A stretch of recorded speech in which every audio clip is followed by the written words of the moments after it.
И еве во студиото, како што најавивме пред малку, ќе зборуваме за кајакарството. Добар ден велам за Атанас Николовски и за Лазар Поповски, наши врвни кајакари. Ви благодарам што одвоивте време и што дојдовте тука да бидете наши гости.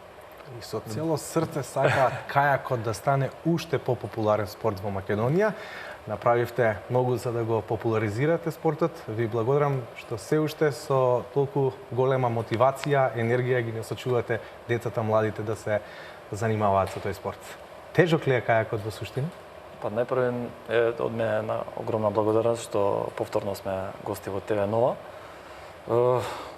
Па секој спорт има своја тежина, нели? Меѓутоа кајакот е некако специфичен спорт, особено кога треба да седнете да тренирате и во оние зимски услови кога температурите паѓаат и под нулата.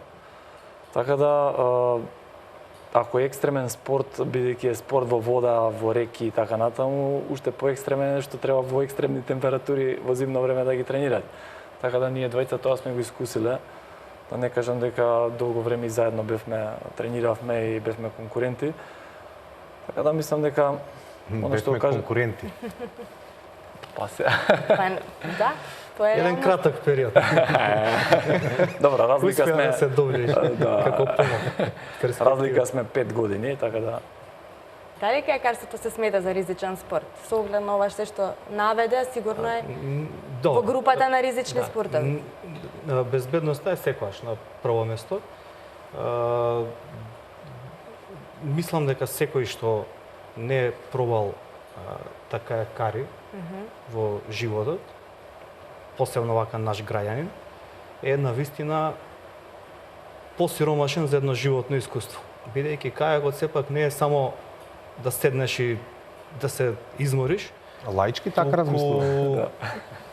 Кога си, например, сам не би препорачал вака многу, меѓутоа во друштво со 20 или тројца и една добра рекреација, например, на Мавровско езеро, на Охридско езеро, така да си повеслаш едно 30-45 до 45 минути, мислам дека секој последно такво искуство и доживување би гледал на животот малку со поинакви очи. Ова не го кажувам така пропагандистички.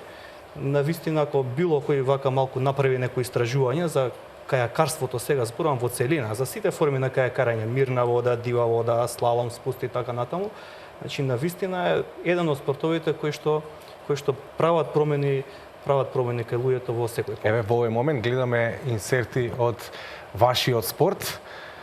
Атанас Николовски пред неколку години беше и на прагот од медал од светското првенство во Словенија во дисциплината слалом. Мислам дека последната третина од патеката направи мали проблеми кои те чинеа светски резултат.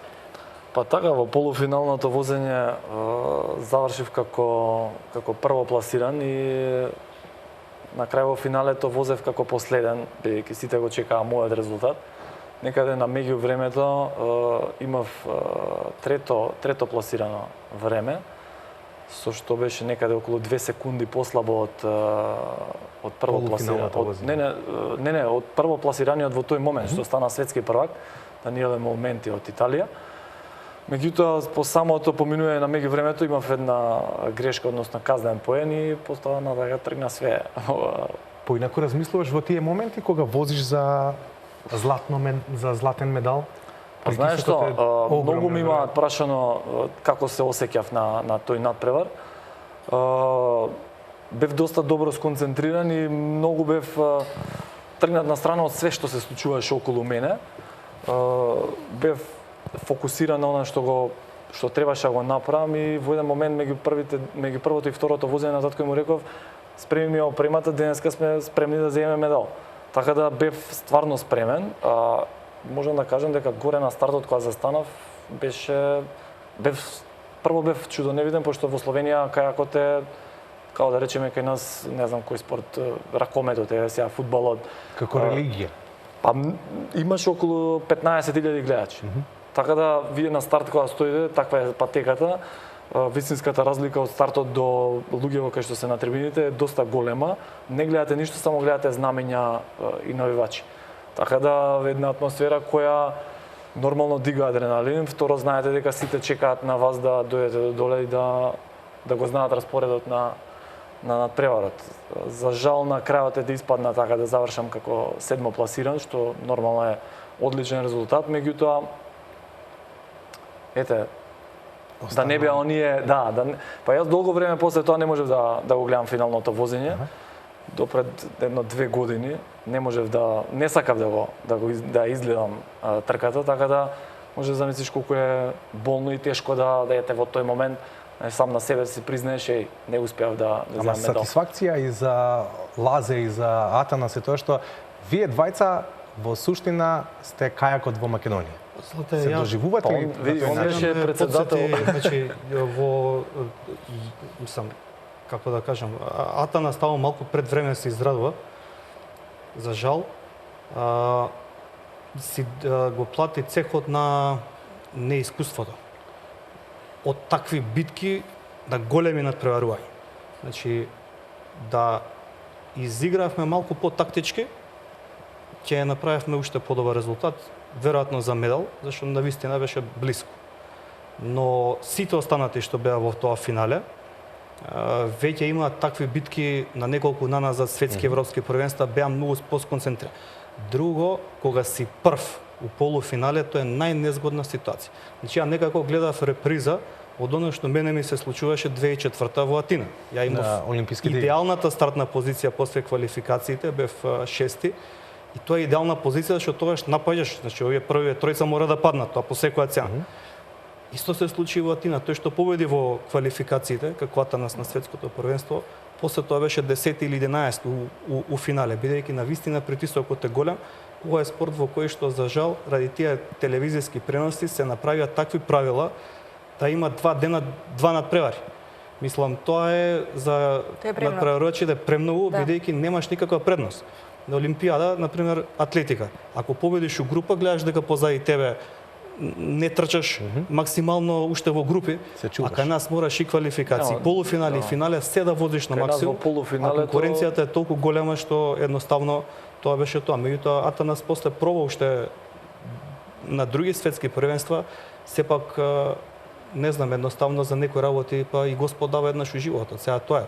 Ние дојдовме до таму дека што стигнавме, затоа сме сега побогати за искуство, па следниве генерации може ќе ги направиме да бидат поусовршени од нас. Кај нас многу грешките се нели има и казнени поени, така да еден удар на врата кошта 2 секунди на време. Кога ќе ти кажам дека е 2011 година јас возев последно светско првенство, дека првите 50 надпреварувачи беа во 5 секунди. А може да замислиш 50 луѓе во 5 секунди, колку е таа една... 2 пати да ја удриш? Не, тогаш рачуне дека веќе си далеку... Тоа ще е аутсайдер, реално. Да. Со еден казнет 2 секунди, може би све зависи како ќе излезат другите, меѓутоа и тогаш е тешко. Со 2 секунди веќе може да бидеш надвор од полуфинале. Значи полуфиналето е 40 луѓе, 10 е финале. Тако си е спортот, сега е олимписки, конкуренцијата е огромна. Јас кога настапував имаше 15 на држави кои што нешто значи и тогаш повеќе личевме на алпското скијање. Во алпско скијање, нели, неколку држави се што реално нешто значат, сите останати се, да речеме, многу подалеку од врвот. Сега веќе од, да речем, 2004 после Атина влегоа земји кои што, например, во моје време не биле ни близко. Русија, Украина, Кина, Јапонија, веќе цел свет. Како што кажи на почетокот, сватија дека еден од најбрзо растечките спортови на живот на некој начин. А и тоа и олимпизмот си го направи своето. Значи вие како држава која финансира олимписки спортови нема кај нив калкулација, мислам, нема калкулација во финансирањето. Се знае, ако си олимписки спорт иде Види, само еден пример ќе кажеме за кинези. Значи тие не настапува во слалом до 2004 бидејќи нема интерес. Потоа ги купија најголемиот број германски тренери и за 4 години успеат достоинствено да настапат на олимпијадата, бидејќи имаат по едно место што им следи како домаќин на олимписките игри. Веќе 2012 почна да донесат медали, значи после 8 години работа. Меѓутоа денеска во Кина има повеќе вештачки патеки за кајак, колку во цела Европа, каде што кајаков е традиција веќе 100 години. Ако во Европа има 200-300 надпреварувачи кои што, да речеме вака, вредат нешто, се појавуваат на светски европски првенства, во Кина има толку на секоја патека. Значи, сосема други димензии почна да доаѓаат во врвниот спорт. Комерцијализацијата на спортот. И тука е веќе гладиаторство на вистина. Дури да земеш да организираш светски куп во кајак, мислам тоа се веќе сериозни средства кои што до пред 10 години не се можеле да ги сонуваме.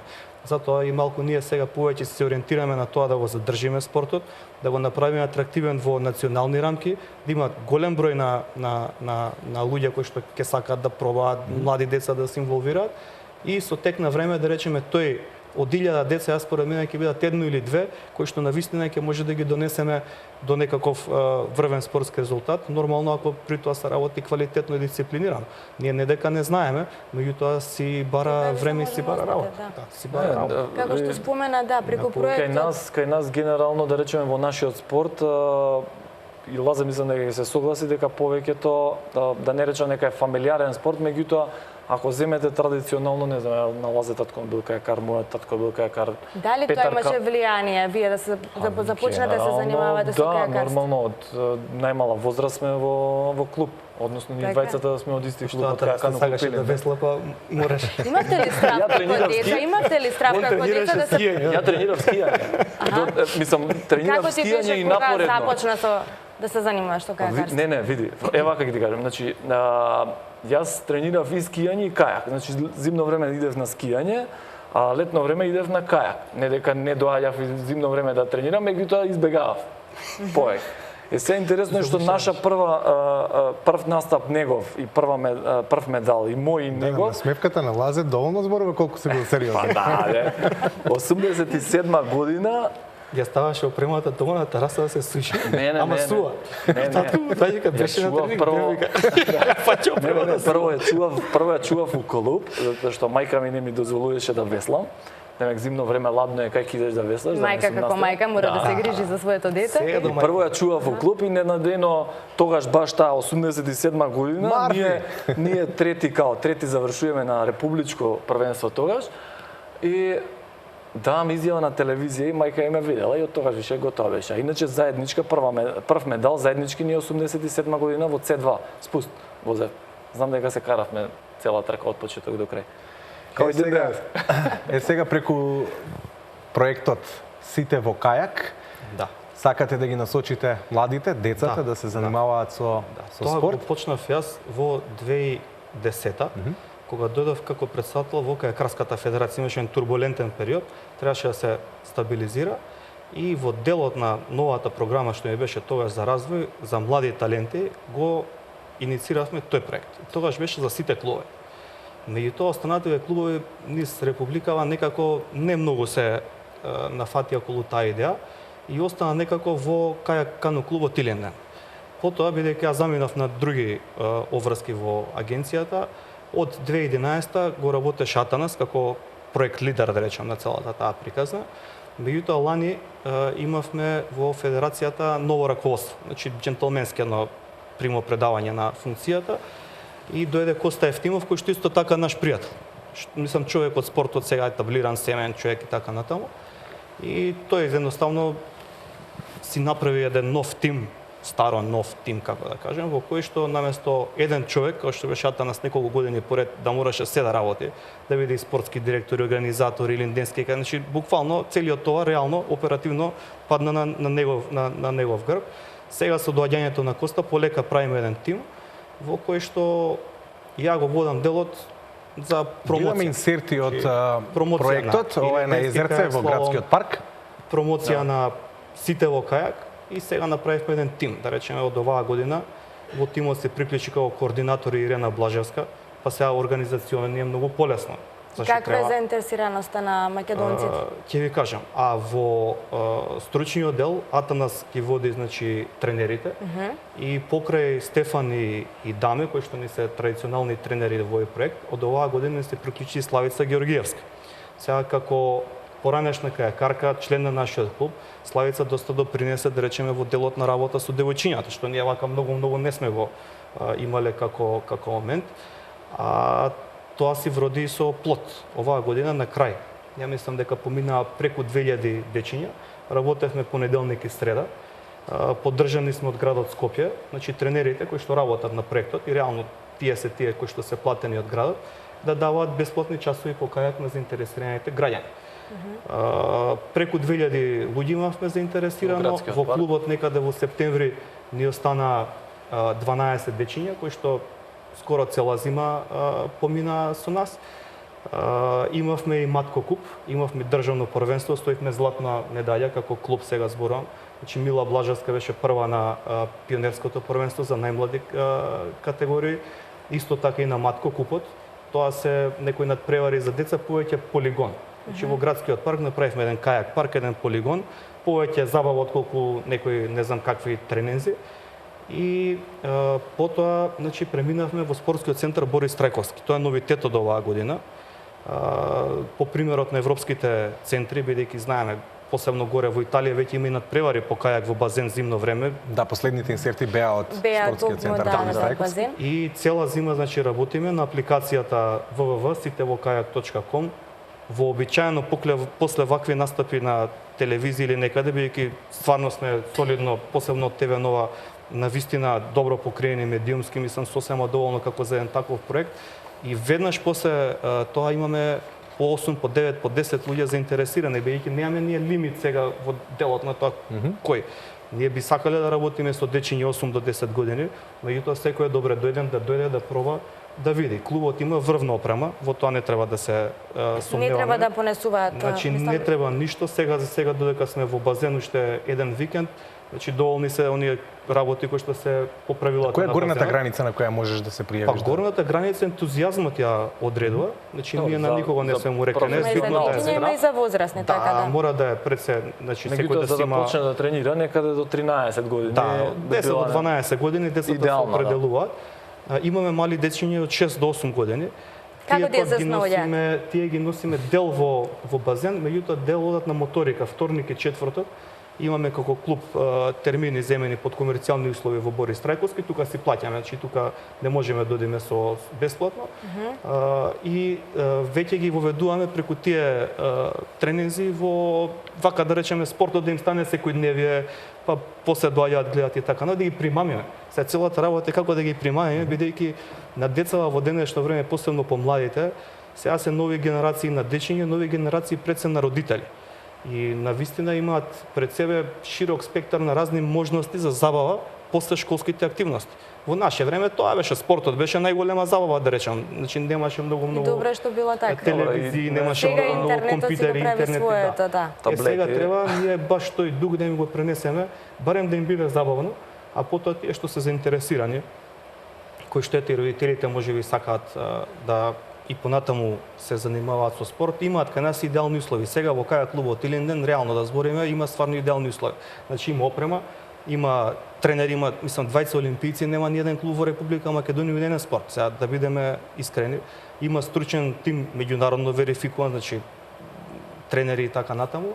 И останува добра реорганизација, љубов и ентузијазам. Тоа е, ние се трудиме од наша страна, се што може да направиме. До кај ќе стигнеме, ќе покаже времето. Меѓутоа мислам дека за 3 до 5 години ја очекувам дека барем 100 члена во клубот Илинден ќе има и буквално ќе имаме секој ден на Вардар, на не знам, Охрид, во Езерцево парк, луѓе кои што ќе се доаѓаат и ќе се рекреираат кај.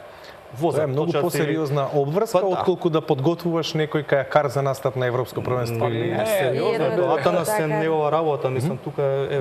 да прашувам. Што е неопходно за врвно надпреварување? Прво, тука се многу фактори. Значи, почнувајќи од она лазе што кажа фамилијата, родителите, од кај што почнавме, откажување од многу работи во животот, се до нормално волјата и она што го напомена преска, сакав да се надоврзам, да, во природа, рекреативно, двајца, тројца, четворица, меѓутоа ова е поединечен спорт, знае и Лазе дека ние сме станувале, не знам, во 5 часот са бајли, идеш сам на тренинг, нема жив човек, ти мора да го одработиш тренингот. Значи, многу малку луѓе, многу малку деца сега во овој момент би го направиле тоа. Значи, ти да станеш, да, некојаш ја викам дека тоа е веќе и налудничев некој фазон дел од животот, затоа што да станеш ти у 5 часот са бајле, значи ние сме иделе во 5 часот са бајле, се тушираме и двајцата работевме, идеме на работа,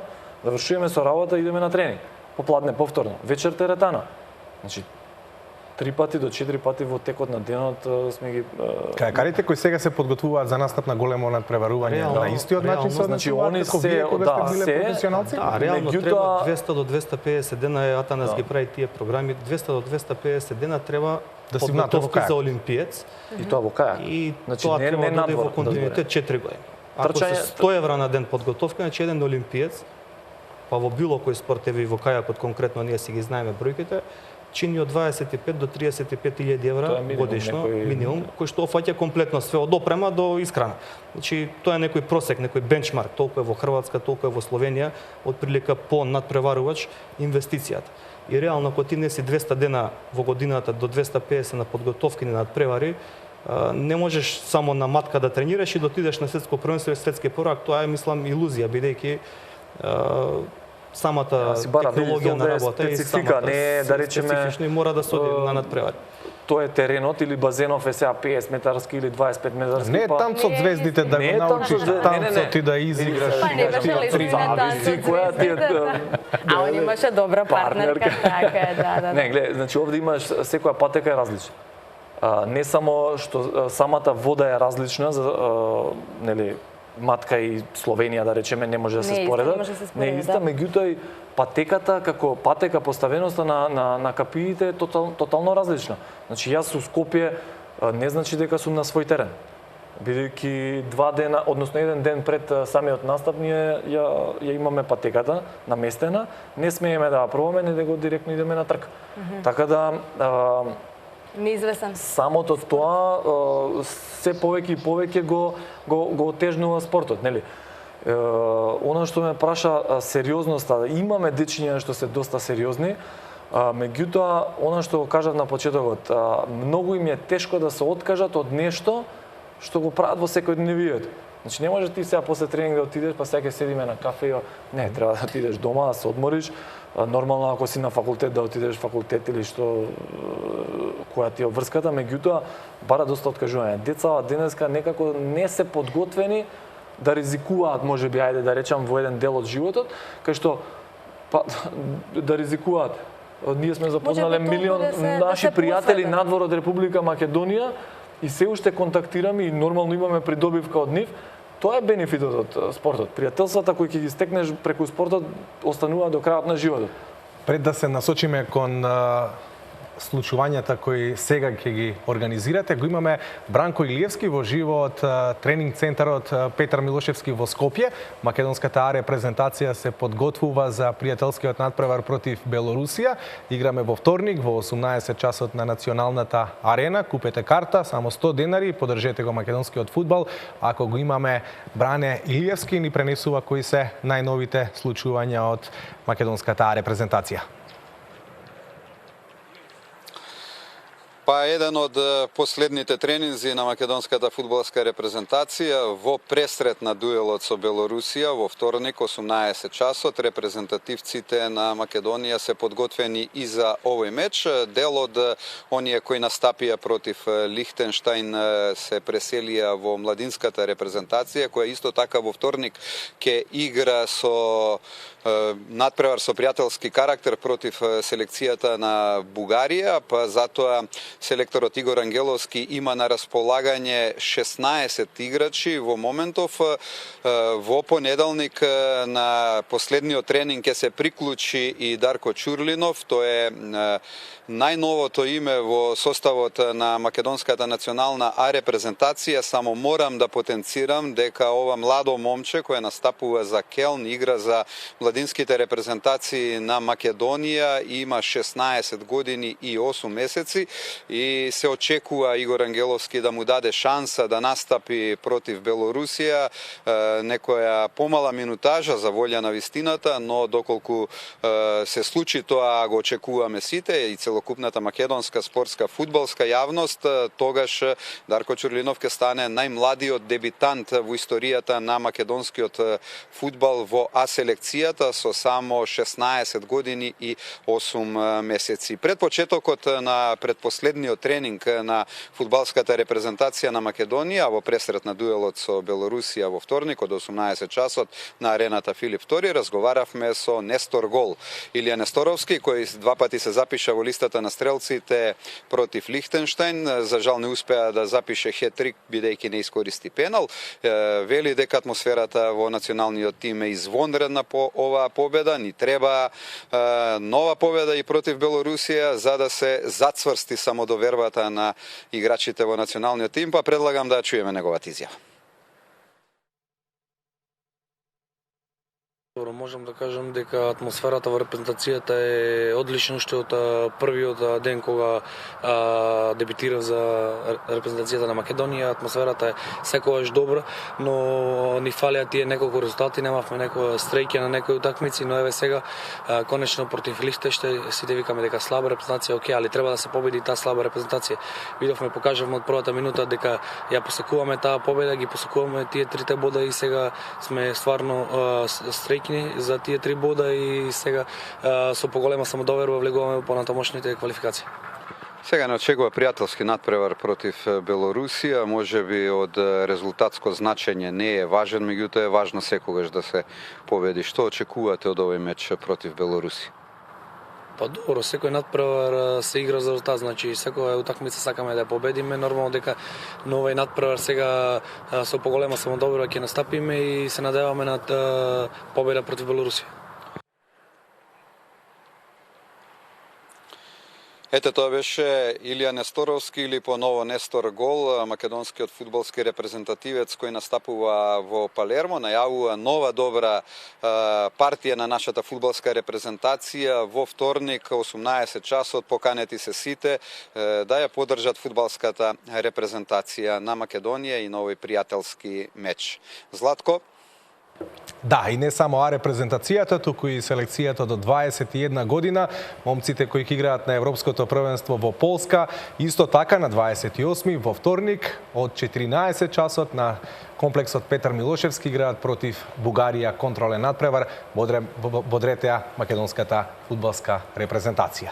Како што ќе ги бодриме и нашите представници на Европскиот куп на 1 април, ќе се случува ИКАС и секогаш во тие 3-4 дена пред Европскиот куп, пред ИКАС е еуфорично, убаво, позитивна енергија, луѓе кои што не само шетаат, туку и доаѓаат да видат како се вози кајак, како се представува и клубот и како се удираат капиите.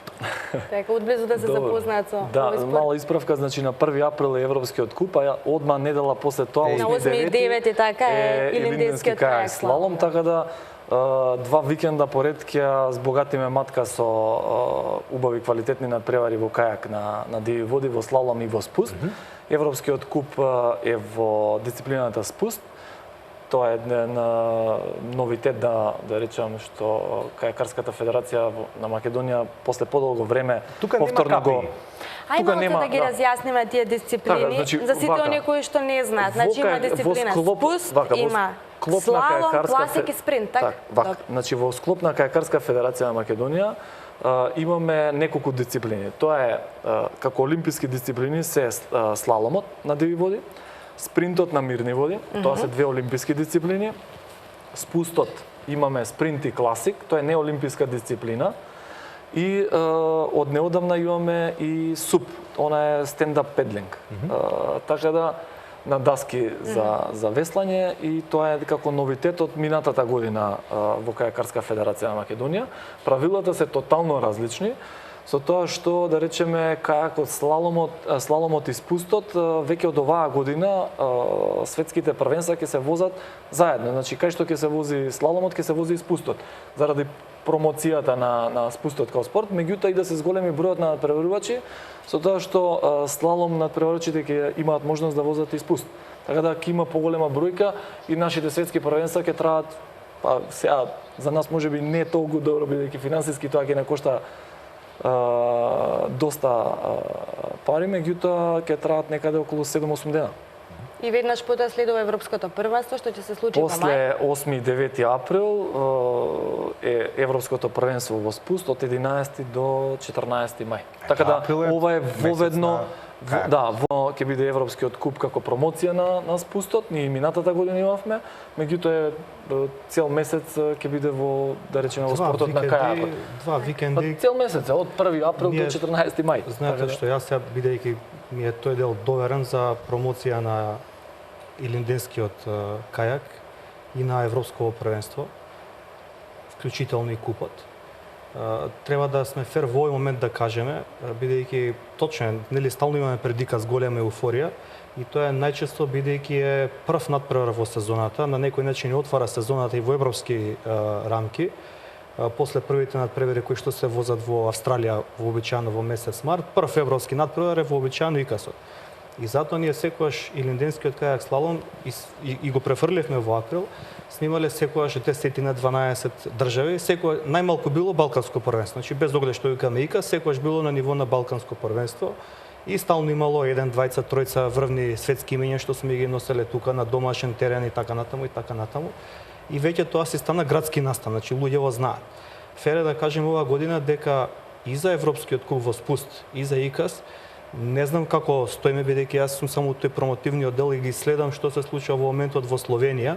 Оваа година, една недела пред Европското првенство во Скопје, има Европско првенство во слалом во Љубљана. И словенците почна оваа година малку некоректно, значи во термини кога е нашиот илинденски кајак слалом. Точно денеска веќе се возат надпревари и во Спуст и во слалом во Словенија. Гледам дека бројот на земји членки е исто околу 12. Дури се дојдени Нов Зеланд и Канада таму, бидејќи атрактивна патека во Нова Горица. И тука мислам дека, не знам се, Атанас ја води техничката организација комплет заедно со Коста, се обидува да биде како колку атрактивно ќе биде. Веќе е многу битно, нели секој сака да каже имаме 10, 12 повеќе земји, веќе имаме 11 се веќе потврдени, држави се потврдени. Тука во тој дел имаме можност нели да влезат уште некои. Така да 11 е за нас добра бројка, одлична. Се надевам дека ќе стигнеме и до 12. Се насе луѓето да го посветат април на Како кајакот. надпреварувачите реагираат на матка? Колку им се допаѓа тоа? Види, самиот Како ја доживуваат матка? Прво, матка како матка е дестинација која мислам дека после Охрид е најпосетена. Најпосетена можеби во градот Скопје од туристите е матка. Јас знам и луѓе што доаѓаат првпат на матка како надпреварувачи или не знам водачи на екипи, они се фасцинирани. Самиот кањон, не знам, има прилика гледачи да видат оно дрон што беше снимено од ТВ Нова минатата година за икас. Мислам дека е фасцинатно во еден кањон, природен кањон, бидејќи сега се повеќе се фокусираат надпреварите да се прават на оние вештачки патеки. Тоа е бетон од страна ништо и тоа е тоа. Овде веќе е живописно, убаво. Не е доживувањето тако како што ќе биде. Водата е чиста. Температурата на водата стандардно во матка е 9 целзиусови степени, така да стварно е.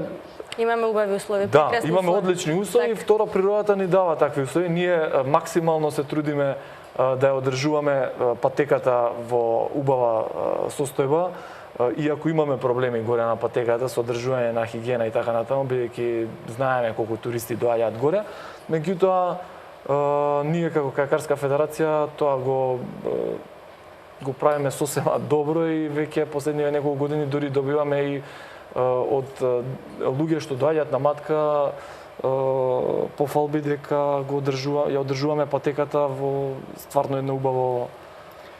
Атанас, Лазе, ви благодарам што се обидовте да им го пренесете спортот на оние што не гледаат. Се надеваме дека им го пренесаме до душе. Скопје ни го знаат кајакот. Ќе бидат во месец април на настаните и активностите кои ги организирате. Ви посакувам многу здравје и пред се успех. Ви благодарам што бевте во Индирект. Ви благодарам многу за гостувањето, а вие останете на овој канал, продолжуваме со вестите, а веднаш по информативниот блок следува третото продолжение од емисијата Индирект. Една спортска легенда ќе видите тука, станува збор за Саша Чирич. Како што кажав, останете на овој канал.